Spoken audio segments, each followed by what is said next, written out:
नमस्कार. मी पंजाब पासून सांगितलं की राज्यामध्ये 30 तारखेपासून राज्यात वादळी वाऱ्यासह गारपीट होणार आहे आणि 29 तारखेला उत्तर महाराष्ट्राकडे पाऊस सुरू होईल. तर आज देखील चांदोड परिसरात, त्याच्यानंतर येवला, वैजापूर बऱ्याच ठिकाणी पाऊस बी झाला, वारं देखील खूप होतं.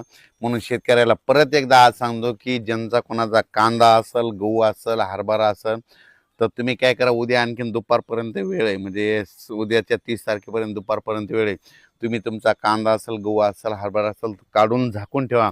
कारण की राज्यामध्ये आत्तापर्यंत तुम्ही गारपीट होत असते, फक्त एका भागातच होते. पण ह्या पावसामध्ये 30 मार्चपासून ते 3 एप्रिलपर्यंत 31, 1, 2, 3च्या दरम्यान राज्यात ठिकठिकाणी गारपीट होणार आहे. आणि काही ठिकाणी लिंबासारखी गारपीट होईल, काही ठिकाणी बोरासारखी होईल आणि काही ठिकाणी चिंचोक्यासारखे गारपीट सगळ्या जिल्ह्याला पाहायला भेटणार आहे. तर सुरुवातीला सांगू इच्छितो की मग गारपीट जास्त कोणत्या एरियात होणार आहे.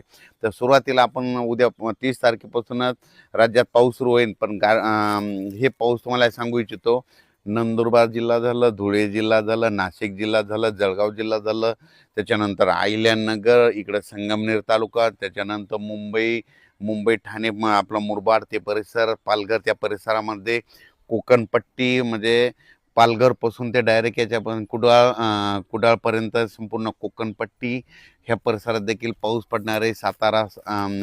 सातारा, कोल्हापूर, तसेच तिथपर्यंत ह्या कोकणपट्टीमध्ये देखील खूप पाऊस देखील होणार आहे, गारपीट देखील होणार आहे. म्हणून हे लक्षात घ्यायचं. त्याच्यानंतर सांगायचं झालं विदर्भाकडून घेऊ आपण, वर्धा, नागपूर, भंडारा, गोंदिया, चंद्रपूर, यवतमाळ, वाशिम, हिंगोली, नांदेड, परभणी, लातूर, धाराशिव, बीड, जालना, संभाजीनगर, अहिल्यानगर, जळगाव, बुलढाणा, अमरावती, अकोला ह्या पट्ट्यात देखील म्हणजे 30 तारखेपासून तर 3 एप्रिलपर्यंत चांगला पावसाळ्यासारखा पाऊस पडेल. कुठं जिथं नाही पडलं तिथं वारं सुटेल आणि काही भाग सोडून देखील देईल. म्हणून हे लक्षात यायचं. अवकाळी पाऊस सर्वदूर सगळीकडे पडत नसतं, हे सर्वप्रथम लक्षात यायचं. तर मग आता तुम्हाला सांगतो, आता नेमके गारपीट कोणत्या कोणत्या जिल्ह्याला पाहायला भेटेल. तर तुम्हाला एक सांगू इच्छितो, सुरुवातीला मी परभणी जिल्ह्याचा आहे म्हणून परभणी जिल्ह्यातलं सांगू इच्छितो की परभणी जिल्ह्यात आमच्या इथं शेलू तालुका आहे माझा. म्हणजे माझ्या गावापासून कंप्लीट इकडं वालूरकडं, म्हणजे वालूर, चारठाणा ह्या परिसरात गारपीट पाहायला भेटेल. म्हणजे आमच्या शेलू तालुक्यात भेटेल, जिंतूरकडे देखील भेटेल, पालम, परभणी जिल्ह्यामध्ये पालम देखील आहे, पालम पुण्याच्या त्या पट्ट्यामध्ये गारपीट बघायला भेटतं. म्हणून हे देखील परभणी जिल्ह्यातल्या शेतकऱ्यांनी, गंगाखेड देखील भेटेल. म्हणून हे परभणी जिल्ह्यातल्या शेतकऱ्यांनी अंदाज लक्षायचा. आपण परभणी जिल्ह्याच्या बाजूला बीड जिल्हा, तर बीड जिल्ह्यातल्या शेतकऱ्याला सांगू इच्छितो की गेवराई जिल्ह्यामध्ये देखील, गेवराई तालुक्यामध्ये देखील पाऊस देखील भेटेल, गारपीट देखील भेटणार. बीड जिल्ह्यात मात्र वादळी वाऱ्यासह पाऊस पडणार आहे, ठिकठिकाणी पडणार आहे, काही भाग सोडून देणार आहे. म्हणून बीड जिल्ह्यातल्या शेतकऱ्यांनी अंदाज लक्षायचा. जालना जिल्ह्यात देखील म्हणजे कन्नड, सिल्लोड, भोकरदन त्या पट्ट्यात देखील अजिंठापर्यंत तिकडे देखील काही ठिकाणी खूप, सोयगाव त्या परिसरात देखील चांगल्या परिसराचा पाऊस होईल, काही ठिकाणी गारपीट होईल. म्हणून हे देखील सर्व शेतकऱ्यांनी लक्षात घ्यायचं. त्याच्यानंतर संभाजीनगर जिल्ह्यामध्ये देखील वैजापूर, गंगापूर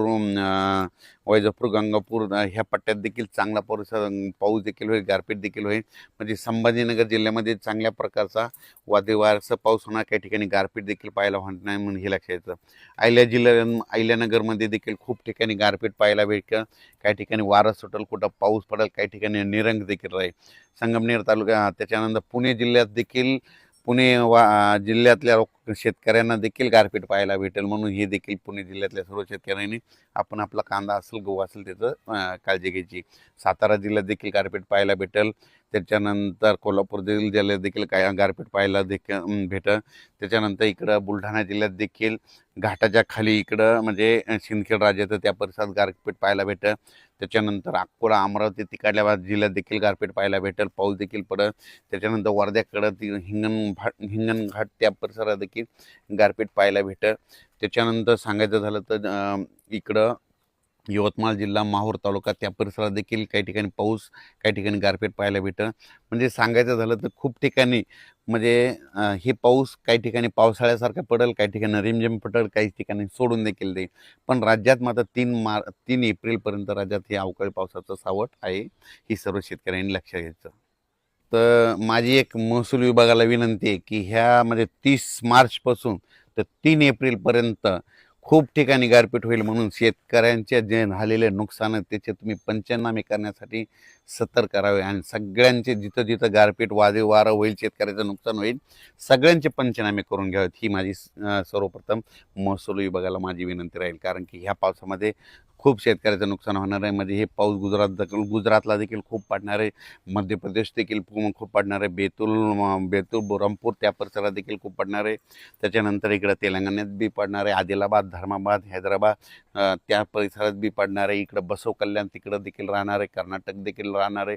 इकडं तिकोटी, धारवाड त्याच्यानंतर म्हणजे कर्नाटकमध्ये बऱ्याच ठिकाणी चांगला पाऊस गारपीट होणार आहे म्हणून हे देखील लक्षात यायचं. म्हणजे सांगायचं झालं तर राज्यामध्ये ह्या पावसामध्ये जरा वारं जास्त राहील आणि गारपीट देखील. म्हणजे दरवेळेस काय असतं, महाराष्ट्रात पाऊस आला तर काय होतं, फक्त एखाद्या 2 जिल्ह्यामध्ये पाऊस आणि गारपीट होते. पण याच्या माझा प्रत्येक जिल्ह्यामध्ये 5-7 ठिकाणी अशी गारपीट झालेली अशी म्हणजे न्यूजला बातमी येईल. म्हणून सर्व शेतकऱ्यांनी आपण आपल्या पिकाची काळजी घ्यायची, पशुधनाची काळजी घ्यायची आणि पाळीव प्राण्याची काळजी घ्यायची. पट्टीच्या आंबा उत्पादक शेतकऱ्यांना सांगू इच्छितो की तुम्ही काय करा, तुम्ही तुमच्या आंब्याची काळजी घ्या. कारण की कोकणपट्टीकडे देखील खूप पाऊस देखील बघायला भेटणार आहे, गारपीट देखील भेटणार आहे. तसे नाशिक जिल्हा, त्याच्यानंतर नंदुरबार, धुळे, जळगाव ह्या पट्ट्यात देखील चांगल्या स्वरूपाची गारपीट पाहायला भेटणार. म्हणून त्या शेतकऱ्यांनी आपण आपल्या पिकाचं संरक्षण करावं.